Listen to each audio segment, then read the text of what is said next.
This is Pat McDonald, your host for Vote for Vermont, where our tagline is listening beyond the soundbites. We have a new format going into 2024, where we're going to ask our guests to sort of summarize the issues that they're bringing forward. And my guest today is Ben Kinsley, who is on the board of directors with me, just to be what is the word? Open and transparent. Transparent. That's the new word. Anyway, Ben is on the board of directors of Campaign for Vermont with me. And Campaign for Vermont announced back in November 29th that it had commissioned a bipartisan scientific public opinion poll to sort of put a light on the disconnect between the legislature and the governor. And we found some rather startling results. So I've asked Ben to talk about it. The results were put out in 4 segments, and today the public opinion poll summary was also put out, which sort of combines everything that we learned into one presentation. So Ben, it's all yours. Right. Thanks, Pat. You're welcome. Yeah, so to talk about why we did this poll, there's clearly been a growing divide between the legislature and the governor's administration on a number of policy issues. And at the same time, we've also seen the governor getting record high approval ratings. He's winning elections by large margins, and at the same time, the majority in the legislature continues to add seats and win more seats as well. And we saw sort of a situation in this past legislative session where it clearly felt like both the legislature and the governor had a mandate from voters. And so we wanted to really explore that. There's a record number of vetoes and veto overrides this past year. And we wanted to dig in and understand what Vermonters actually thought about a lot of these issues that the governor and the legislature disagree on. And one of the things we discovered, and I will share my screen here so that folks can see this as we're walking through. But one of the things we discovered is that 53% of Vermonters believe that the state is headed down the wrong track. Now, this is kind of an open-ended question. There's a lot of reasons why they may think that the state is headed down the wrong track.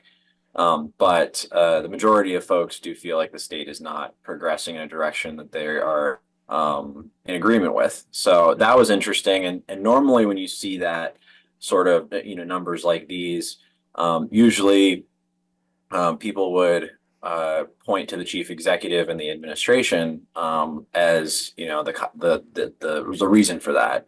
But we don't really see that. We see Governor Scott with approval ratings in the 60s. And again, this is the way that we framed this question is not necessarily the typical way you would frame it. We asked specifically, how do you feel like the governor is doing advancing issues you care about? So not just overall how's he managing government. We asked specifically about issues, and the same thing for the legislature. And we can see 2/3 were supportive of the governor. But when we get to the legislature, we see that 51% actually had a negative opinion of the way that the legislature is handling issues that they care about. So it seems like the majority of those folks that say that the state is on the wrong track are attributing that to the legislature, which is an interesting finding. And when we dig into some of the results, some of the detailed results, we might see why. We'll get to that here in a minute. But some of the things that we found were, top issues for people. And again, we asked this 2 different ways. We asked, what do you think is the most important issue for the state? And then what do you think is the most important issue for your family? And depending on which way we asked the question, we found that, affordable housing, crime and safety, drugs, the economy, some of the things that are top of mind. But when we ask about families, what impacts your family the most, suddenly cost of living jumps to the top issue. crime, drugs, and safety are right there, and then taxes are kind of right after that. So these are the things that are sort of top of mind for Vermonters right now.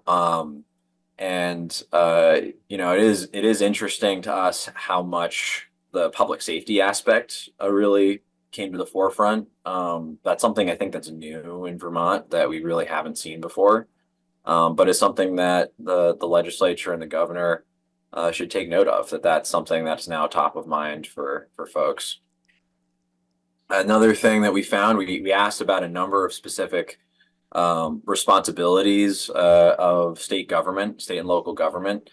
And what we found was, things like affordable housing and infrastructure. These are like critical services that state government provides, as well as public education, and then of course the economy. What we found is that folks had very highly negative views on a number of these issues. So we asked, basically, how is the state doing on these particular policy areas?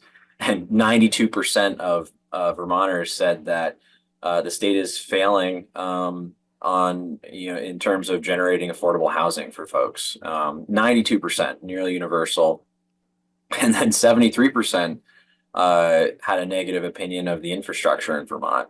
We're recording this show the day after another round of flooding that happened in December of 2023. And so, here we are again, seeing how fragile our infrastructure actually is. People are noticing, they're taking notice of that. The economy, these numbers are not too out of whack with what we see nationally, but, there's certainly discontent with the economy and the way things are going there. And then another one that was really surprising to us was the quality of education. People, typically Vermonters have held a very high opinion of the quality of education in Vermont, and that seems to be eroding.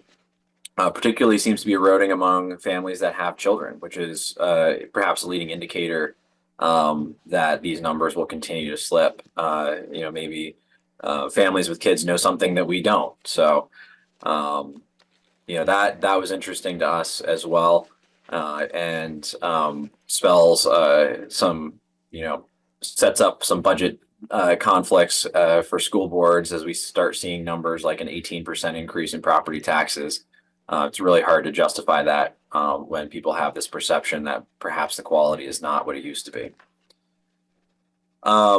Other issues that we started diving into, as I had mentioned, the purpose here was in large part to dig into policy areas where the legislature and the governor had disagreed.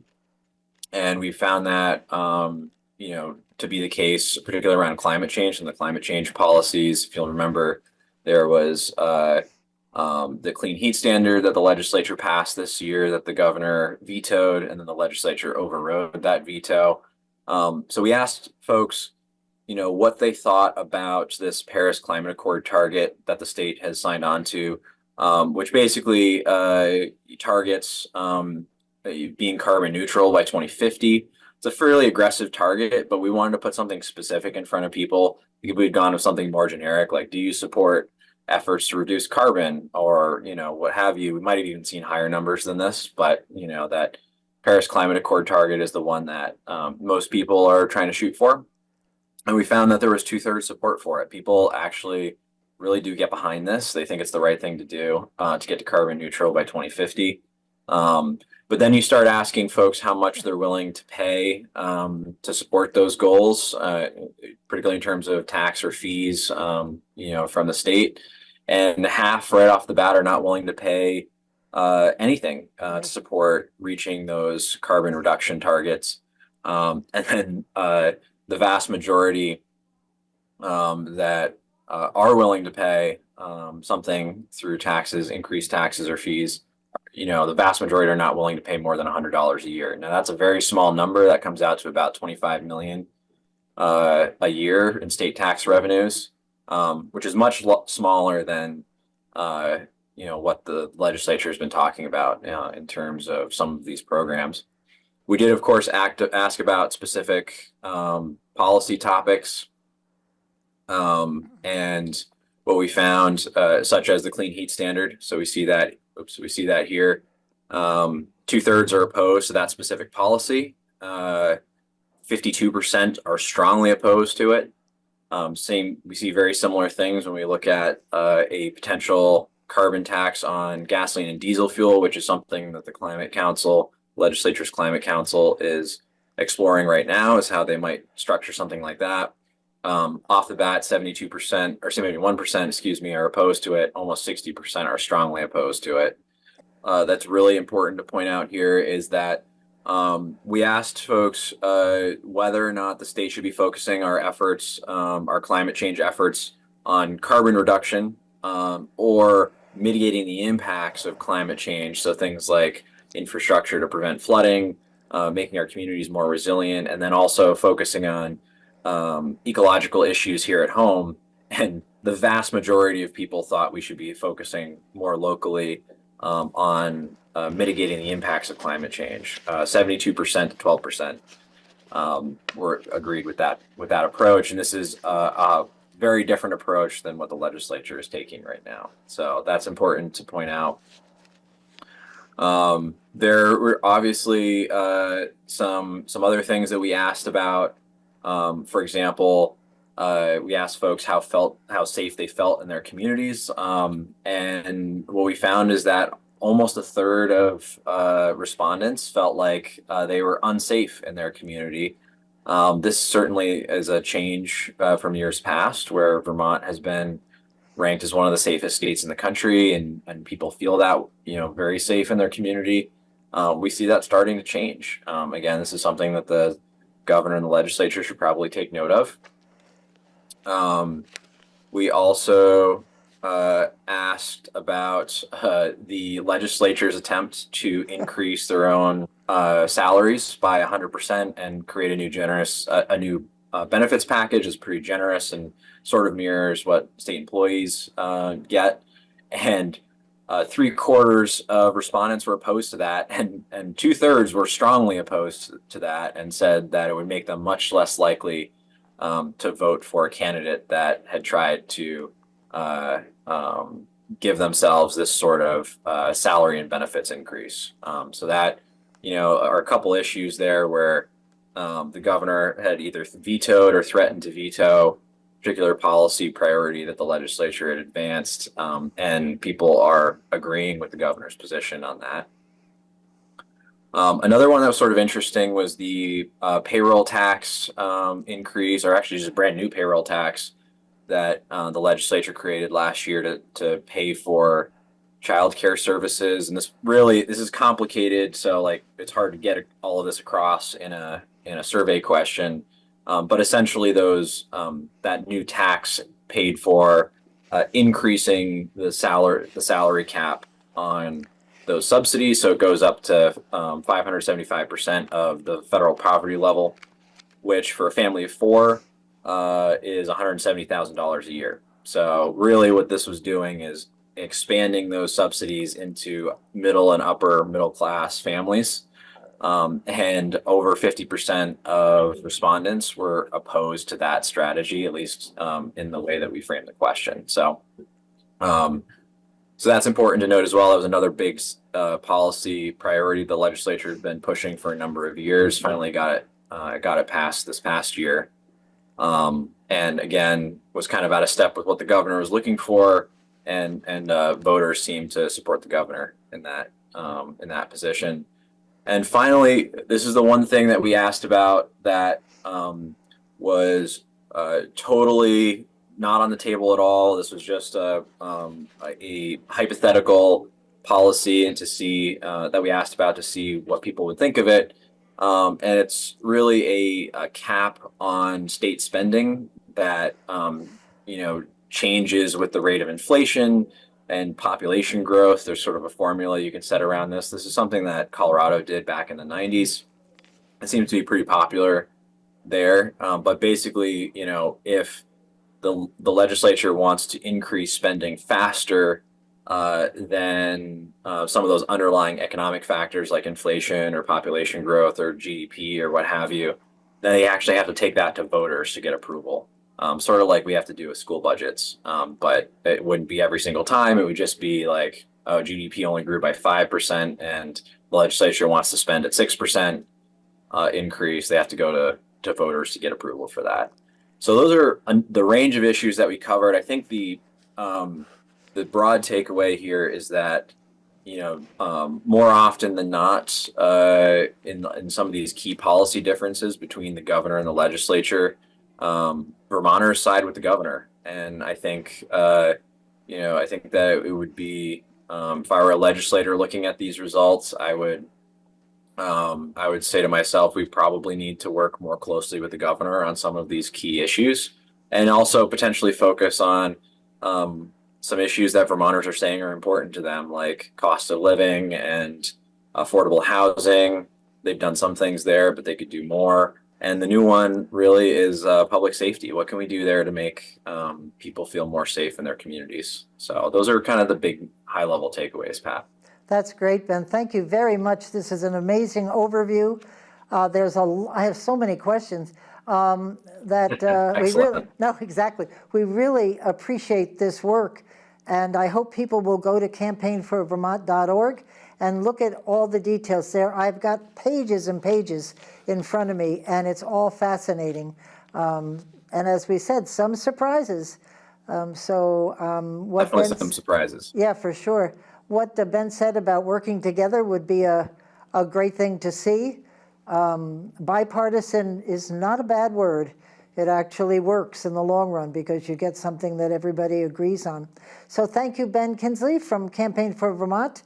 And we will continue at a second part of this show with questions and answers. And so we thank you very much. Welcome to the second part of the show. Ben Kinsley has stuck around, and I've got so many questions. It's amazing what they found out, Ben. Could you just give a little shout out to the folks who did this work? Yeah, we worked with two different pollsters, and one that primarily works with Democrats, and another that primarily works with Republicans. So we had a bipartisan perspective in the way that we crafted this poll. That was important to us. So we worked with two different pollsters to assemble these questions. And again, the intent was to understand some of these key policy differences that the governor and the legislature have had in the last year or so, and what Vermonters actually think about some of those policies. Which way do they land? Is the governor's popularity just based on personality, or is there actual some policy substance to people's opinion of him and his popularity? And it really seems like it's not just personality; it's actual substantive policy, right. As well. Which is good in a governor. It's good to have a strong policy and personality. So he's got them both. At one point, and this is contained in the report, there was a question you had asked about whether people really understand and follow what's going on in the legislature. And there was a high percentage that said they do. And you and I had a discussion about this. And I hope someday I'll be proven wrong. I don't actually, I just don't believe that they know in depth what the policies are. They may understand. You want to pull up the results for that question? Yeah, if you've got it, that'd be great. Yeah, let me pull it It up seems here to me so that folks can see. I would say they listen to sound bites. They listen to the short explanations, because sometimes, yeah, that's it. 66% say they follow it.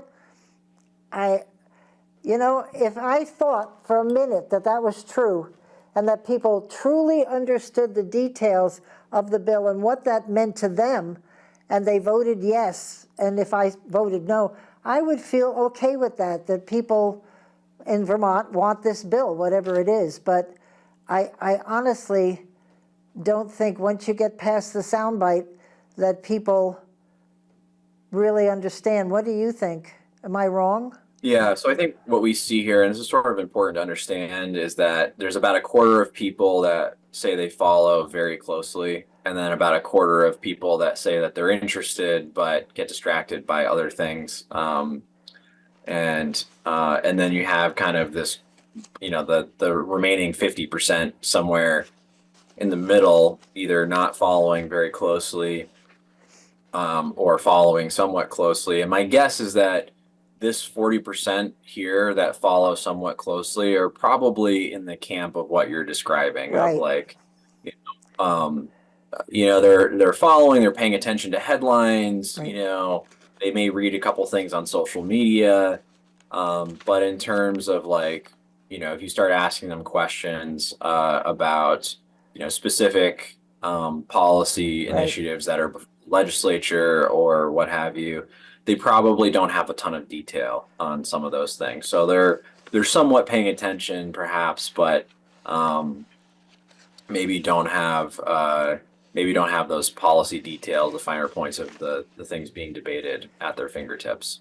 Yeah, I totally agree. I think if I would have sort of switched the 40 and the 66, I just don't see people knowing the nitty gritty, that you can have a discussion past the first couple of lines in a bill, or the subject matter of the bill, and that's it. But anyway, I hope Yeah. 66 Well, is right. I I'd think be it's that thrilled. quarter. Yeah, I think it's that quarter, that 26% that said they're following very closely. Right.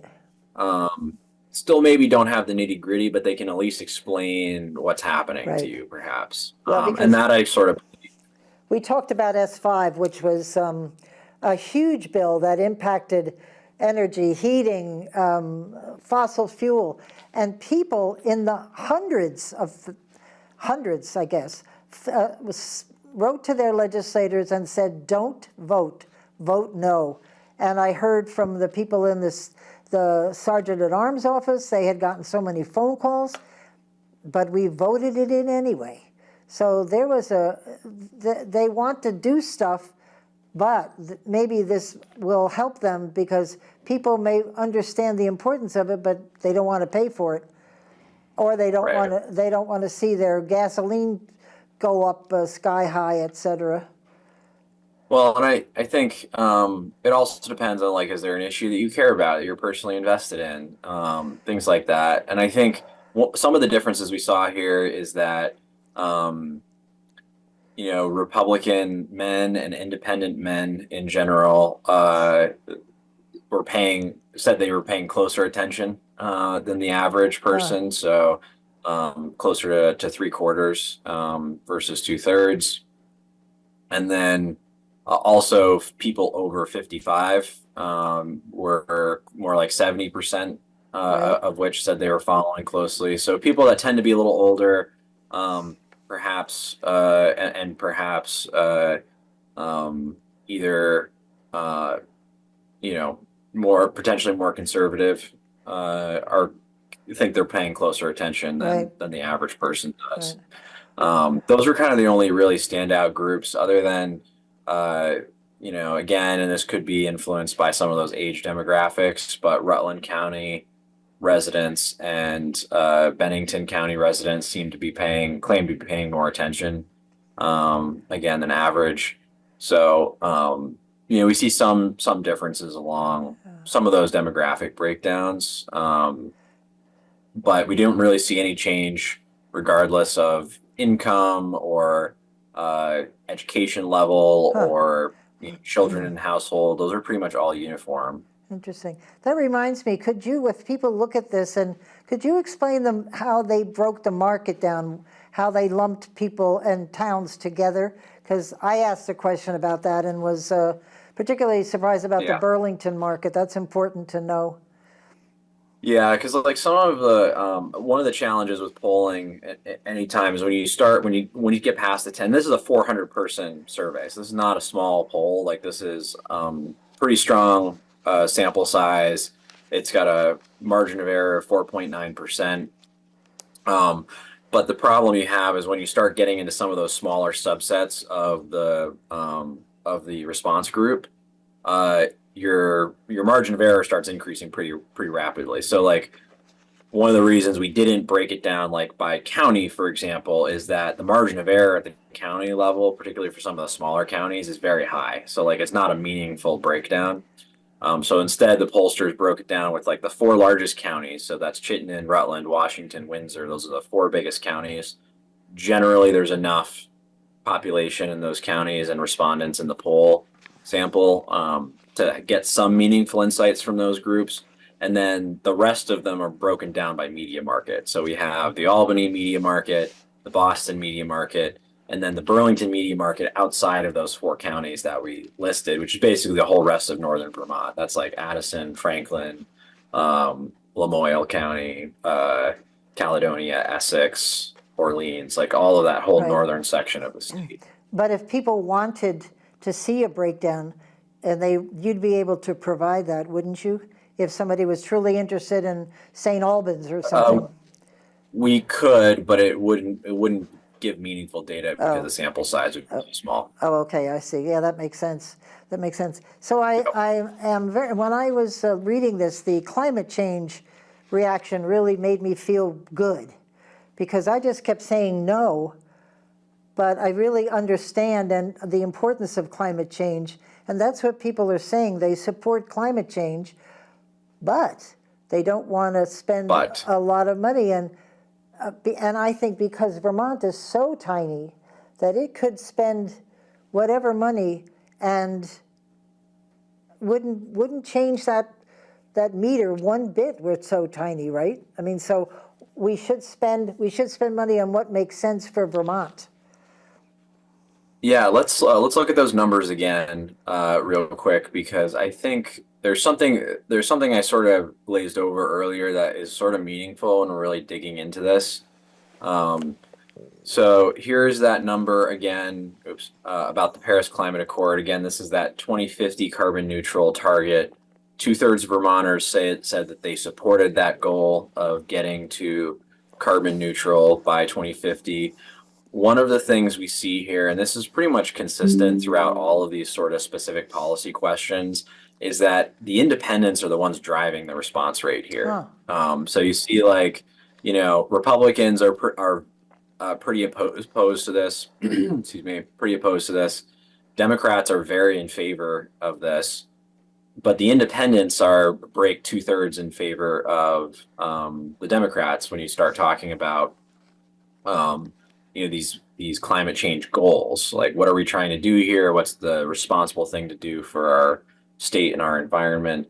There's another break in terms of college educated voters are more likely to support this than non-college educated. So there's another kind of break there. There is some regional differences. You can see, like, here the difference between Chittenden County and Rutland County. So there's a 20-point difference there. And then Washington County is even more likely to support it than Chittenden County is. So there's some interesting demographic breakdowns there. But again, like, pretty overwhelming support when you talk about the goal of carbon neutrality. And then, again, here's that number, like, literally only 3% of Vermonters are willing to pay more than $100 a year to support reaching that target. That is not a very large number, both in terms of like household budgets and also state revenues. Again, that's roughly back of the envelope math here, but $25 million a year in state revenues if we held at that $100 a year threshold. But again, only a quarter of people supported that. Half of respondents didn't want to pay anything extra, not even the $100. So I think there's some real that's really where you start putting value on things. The other thing I would point out is when we ask the open-ended question, like, what is the most important thing facing the state as a whole? Only 4% of people said climate and environment. Only 4% said that was the top issue for the state. That's very far down the list of issues. So, like, yes, people care about the environment. It's not anywhere near the top issue for most people. They're not willing to spend a lot to get there. So I think we have to start looking at some strategies around how to address climate change without increasing the tax burden to get there. And this is one of the things we really saw that was sort of interesting, is that we asked this question of like subsidies. Do you support subsidies for financial subsidies specifically for electric vehicles, solar panels, heat pumps, these types of programs that people are talking about or that we already have in place? And again, support jumps right back to 75% when you say, yes, incentives, as long as you don't increase tax revenues, pay for them. That's the key piece. So people love the incentives. They support the goal of carbon neutral by 2050, but they don't want to pay taxes. And you can see that as soon as you start asking about, this previous question of like, how much revenue would you be willing to pay towards it? And then some of the specific, policy proposals that are out there, like here's the clean heat standard numbers, 2/3 are opposed to it. Only 6% are willing to pay more than a 5% increase in heating fuel charges to support that goal. And 58% are not willing to pay anything extra. Right. You see similar numbers when we talk about a theoretical carbon tax on transportation fuels, gasoline and diesel. 71% are opposed to that as a policy position. And then when you talk about, what percentage more are people willing to pay? Again, only 5% are willing to pay more than a 5% increase in diesel and fuel prices for a policy like that. And 63%, 2/3, don't want to pay anything extra in transportation fuel costs to support this goal. Well, that made me feel good because that's how I feel. And I was glad to see that I'm not the only Vermonter, that there's a few folks behind me thinking the same thing. I would love the legislature to hear that. Ben, you had a chart up that listed priorities, which household, more housing on the top, but there was no listing for infrastructure on that chart. But later on, you talked about the importance of infrastructure. And I was curious because we've just been through not so much this last one was bad, but the one before that was just a crisis, a disaster for Vermont. Yeah. And a lot of it had to do with infrastructure. And they noted that changes that were made in the infrastructure from the previous flooding back in 92, I think, they held up. And the work that was done then held up. And so we have this big flooding here, a lot of mud in Barry, and they were all planning on doing more changes. And then we get hit again, about a couple of weeks later. And I'm surprised that infrastructure wasn't higher on that big chart, or wasn't even on. It wasn't on the chart. How come that was not included? Do you know? Let's talk about that. There's one other thing here on the climate stuff that I want to point to. Oh, please go ahead. So one of the things that we see. Maybe influencing these numbers, again, you can see when you're specifically we're talking about the transportation, a potential transportation carbon tax here. And Republicans are universally opposed to it. Democrats are pretty split. This is almost at the margin of error here. But there's potentially a slight majority in favor. Independents are 3/4 opposed to it. And independents are, again, I sort of said before, independents kind of determine a lot of these outcomes, and it's because independents are 44% of Vermonters. We don't realize that, but they're a huge voting bloc in the state. They maybe don't vote with the same frequency that party-affiliated voters vote with, but they're the ones that decide elections, and this is how you get Bernie Sanders and Phil Scott on the same ballot with 70+% of the vote. It's because there's a big independent voter bloc that is swinging for both of those candidates. That is, ticket splitting. So that's important to note, is that, we really see the independents are the ones that really are determining the outcomes on a lot of these questions. And one of the things we really see here is the reason why some of these policies, particularly the carbon tax sort of policies, are unpopular is because people think they are regressive. So we specifically asked this question about the transportation carbon tax policy, and whether or not it was regressive, meaning that it would disproportionately hurt low and middle income families who couldn't afford to purchase an electric vehicle to get away from this sort of transportation fuel tax. And 91% of Vermonters agreed that this sort of carbon tax system on transportation fuels would be regressive in that way. What's very interesting is this is the one thing that Republicans, Democrats, Independents all agree on. In fact, 95% of Democrats agreed that it was a regressive policy, even though they, are split on whether or not they support it. 91% agreed that it's regressive. And this is like the one thing out of all of these groups that found almost universal agreement in this whole section. There's quite a bit of agreement around the overall policy goal of the carbon neutral by 2050 target, but this is universal agreement that these policies are regressive, and that is likely what's driving a lot of the unpopularity with some of these specific initiatives that the legislature is pushing. Well, and speaking of infrastructure, I don't think people feel very comfortable that the electric vehicle infrastructure is where it should be right now for charging up when you travel, and I have a lot of concerns about that.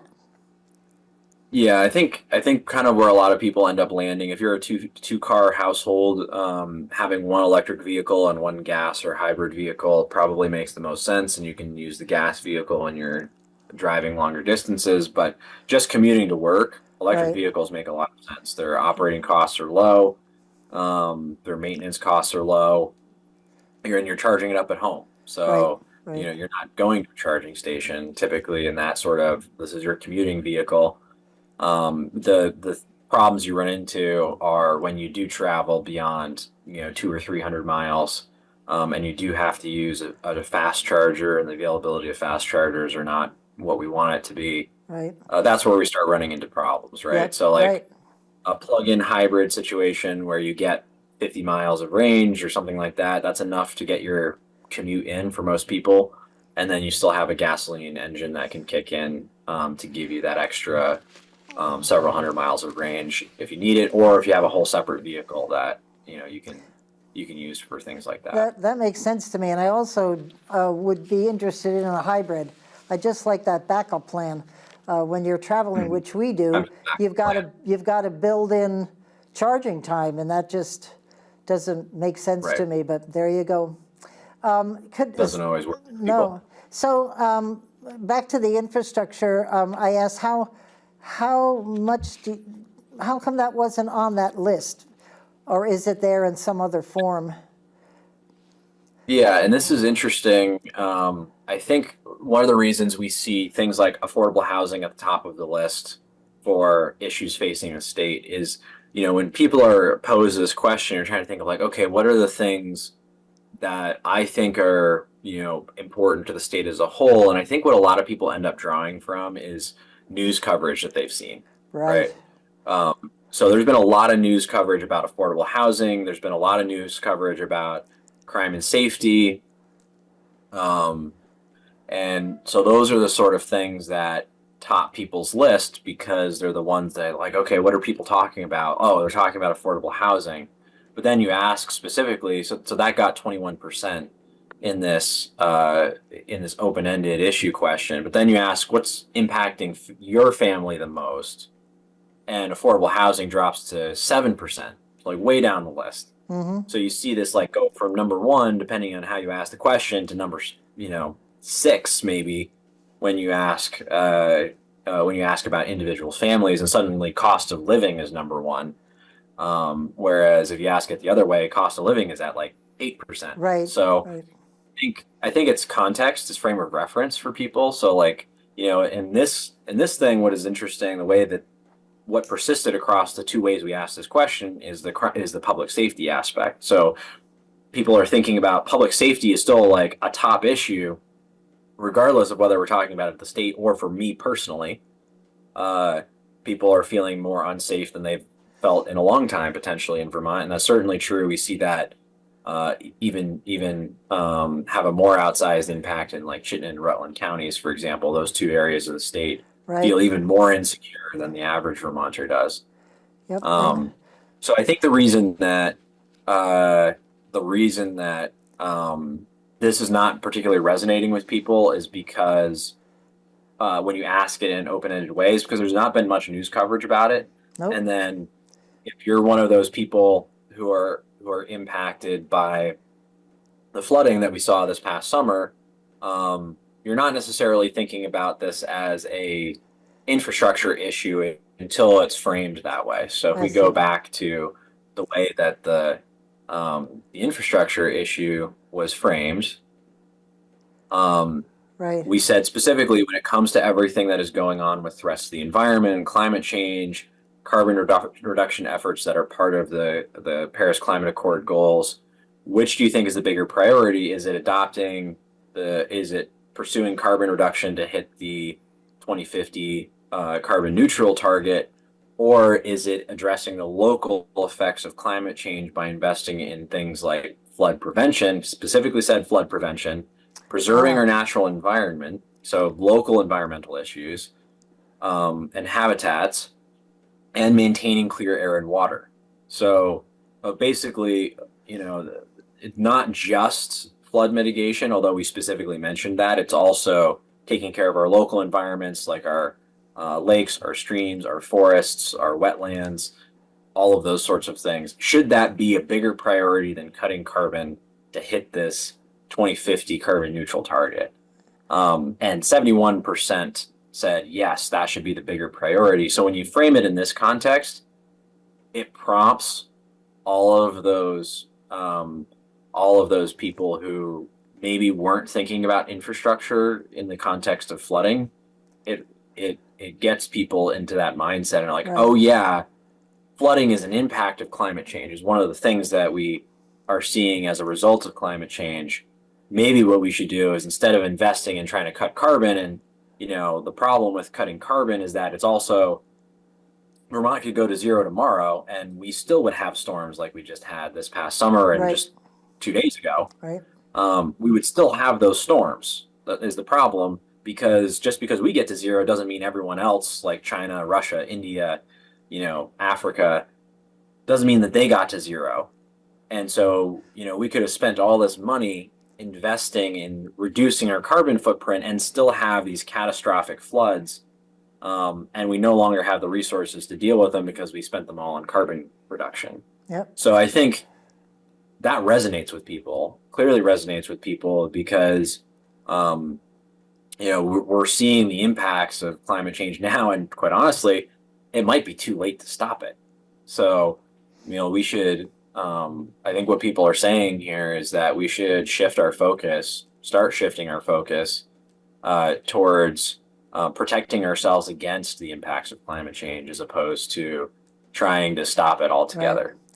Yeah. You also mentioned lakes and water quality, and you and I have talked about Lake Champlain forever, and the EPA is on our case to improve the quality of the lake, and that just doesn't seem to be happening. And of course, Lake Champlain is such a huge economic development opportunity for Vermont that I'm always surprised that that's not a real concern. Yeah, and this is one that's like near and dear to my heart. I live next to Lake Champlain, and I'm out on the lake every weekend during the summer. I see the impacts that we Vermonters are having on our lakes and streams, and it's devastating. Yep. It really is. And we are doing that. We are doing that here. It's not being done to us. Like, we are to blame. Yep. And so, protect, and no one else is coming to save us. Like, the EPA may step in and say, you're not doing a good enough job as a state of fixing this problem. So we're going to fix it for you and send you the bill. That's Exactly. legitimately what the EPA do. It's what they did to a lot of the Midwest states in with water quality issues on the Great Lakes. That happened there, and it's EPA's threatened 2 or 3 times to do that Yep. here. Fortunately, Leahy was able to talk them out of it. But guess what? Leahy's not there anymore, Right. and so this is a problem we have to deal with, and it's not just an environmental issue. There is a economic development component to it, as you pointed out. There's also a financial liability component to this. Quite honestly, we look at here at Campaign for Vermont, we look at some of the big, financial liabilities that the state has, and the pensions, state pensions are a big financial liability on the state balance sheet. But one that we don't count on the balance sheet, and we probably should, is what is the financial liability if the EPA were to step in and say the state has to, the state is going to pay for our way of cleaning up the lake, and what does that look like if the EPA stepped in and did that? What's the impact? So that is probably the largest financial liability the state has.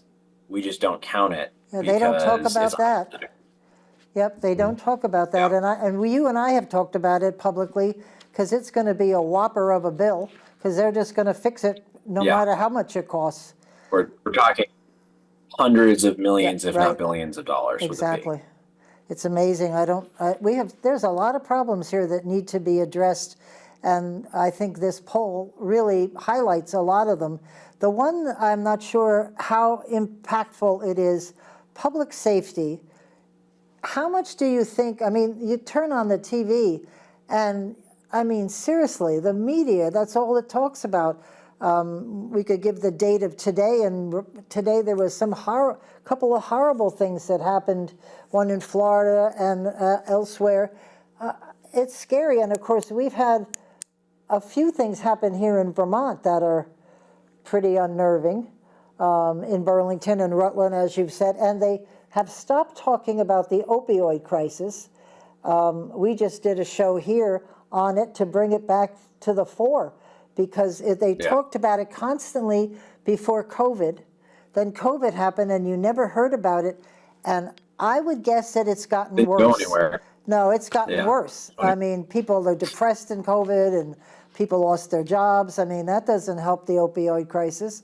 And I'm sure if somebody brought it up, that would impact public safety even more on the numbers that we've got.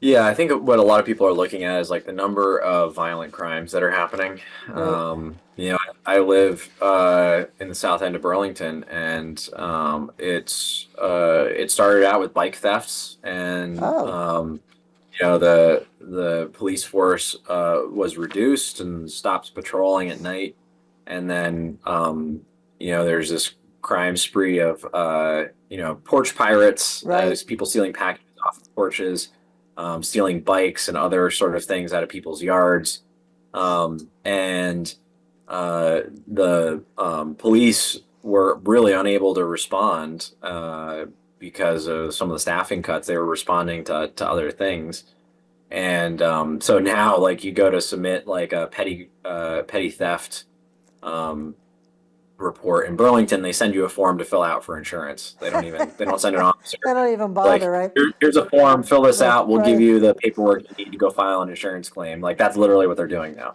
Well, so that, and so that went on for a couple of years, and then it moved on from packages and bicycles to cars. Now people are jacking cars. Oh, wonderful. And shootings are up. There was over we're approaching 36 shootings in Vermont, in Burlington, this year, and people are not feeling safe anymore. Like, you can't go down to Church Street and walk around, and the people that do don't feel safe doing it unless they're carrying a firearm. Whoa. And that's really a sad thing. I grew up in Burlington. I've lived there for a really long time. And Burlington never felt that way. It was always safe growing up there. Right. And it's not that way anymore. Well, I don't think it's hit central Vermont quite as bad as it has Chittenden, because I do feel okay still going to the ORCA studios at night, going to restaurants at night, but not to have police coverage. That's sort of an unnerving thing to know that you're out Oh, there. it's not even at night, it's broad daylight. Really? Like my in-laws will not go to Church Street unless they're carrying now. Oh, Like wow. that's the state of things. Whoa, that's takes your breath away. That's really crazy. So we've got about 6 minutes, Ben, and there's so many things here. What sticks out to you the most that people should really look at the numbers? What really took your breath away when you saw this? What comes to mind? We may have talked about it already, but I'd just like to know what you think reading this. Yeah, there's a couple things that surprised me, and then also I think a couple things that state leaders can learn from. Some of the things that surprised me are how prevalent the crime and safety issues are in Right. people's minds. When we asked about issues facing the state, um, crime and safety was number 2 and drugs was number 3 at the statewide level. If you combined them, it would have been number 1. Wow. Number 1 issue over affordable housing. And so that's surprising to me. And then the fact that it persisted when we asked specifically about people's families and like what impacts your family the most, that was still the number 2 issue behind affordability. So, those are the things that I think we can learn from. These are the things that are top of people's mind. And no one is talking about like what can we at a state level do to respond to this, what's quite honestly approaching a crisis now. Yep. Right. In our state in terms of public safety. So I think that's an important one to point to. I think also the fact that so many, over half of Vermonters feel like the state is headed in the wrong direction. We don't have a lot of granularity about why that is, but that's a high number that I think we should pause and pay attention to and try to understand why that might be, why people might feel that way. Well, I think I talked to a lot of people, and restaurants are closed Monday, the workforce is something people think about. Where did they go? Yeah. Monday, Tuesday, Wednesday, restaurants are closed. You go to a store and they don't have the right amount of help as they used to. It's all changed. It's very unnerving. It is. I mean, a lot of things have changed. Some of that stuff happened during COVID, and some of it just COVID accelerated. I think one of the other things that I found really surprising was how many people felt like the quality of education was poor. Right. That's something Vermont has always been proud of, is the quality of education. We're willing to spend a lot on it. We're the highest spending state in the country in terms of public education. And there's been a dramatic increase or a decrease in test scores even before COVID. Like, we like to blame COVID on that, but there was 2 solid years of test scores, really 3, but the Agency of Education is telling us only to look at 2 of them. Before COVID, that shows their decline started before. Well, and it's accelerated. What kills me about this is that the United States as a whole is 26th. I think that's the right number among all the other countries in education. So even if we're at the top of our game, we're still the top of our game in a state that's 26th. So there's a lot of movement that one can achieve because we're not even near the top 5 or 10. Yeah, and we're now middle of the pack in terms of the education quality that we're delivering, just the test scores, and we're spending at number 1. We're spending $24,000 a student. It's cheaper to send our kids. We should just start sending our high school kids to CCV because they'd probably get a better education, and we'd also spend less than what we're spending. You and I are very supportive of tech ed. Great jobs. Yeah. It's good education. There you go. So anyway, absolutely.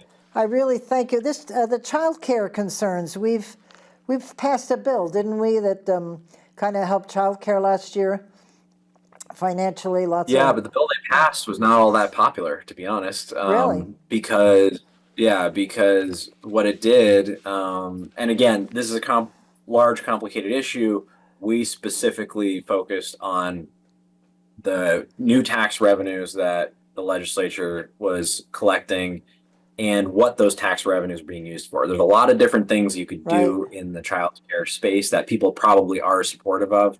But the specific thing that the legislature did last year, which was create a new tax source, which brand new payroll tax, specifically to expand subsidies up to 575% of the federal poverty level, which again, for a family of four, 575% of the federal poverty level is $170,000 a year of income. So they increased that those revenues just increased the salary cap on who's eligible for subsidies.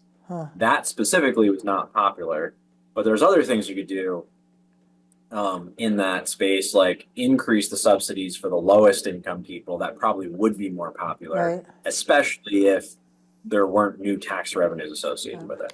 Well, I know when I first moved here, I was blown away. This was like 30 years ago now, 35 years. I was blown away with the cost of childcare and food, because I had in my head that food list that you just buy when you buy big at the store.